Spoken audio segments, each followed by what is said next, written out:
हाँ जी, अस्सलाम वालेकुम। हम मस्जिद सिटी में एंटर हो रहे हैं, लेकिन यहाँ पे जो मेन चीज है ये देखें, ये पॉड्स हैं, इलेक्ट्रिक पॉड्स, या यहाँ की ट्रांसपोर्ट है। जो सारी ट्रांसपोर्ट है सिटी के अंदर, या तो वो इनके जरिए होती है या इलेक्ट्रिक बगीज हैं उनके जरिए होती है। ये सारी ऑटोमेटेड, यानी कोई ड्राइवर नहीं है। तो अभी हम उसमें बैठेंगे भी, वो भी आपको दिखाएंगे। तो बैठ के हमने सिटी के अंदर जाना है। एडवांस किस्म की टेक्नोलॉजी, आपको टेक्नोलॉजी भी दिखाते हैं और इसमें बैठ के हम सफर भी करते हैं।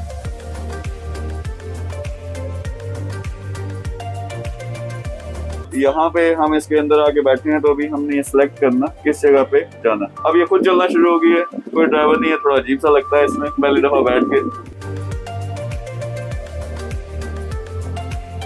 अरे ये पॉड देखें आप, जिस तरह खुद ब खुद पार्क हो रहा है। ये हमारा जो स्टॉप है, ये मस्टर institute of technology artificial intelligence का। तो हम जरा अंदर जाके वो जरा देखेंगे यहाँ टेक्नोलॉजी कौन सी डेवलप हो रही है।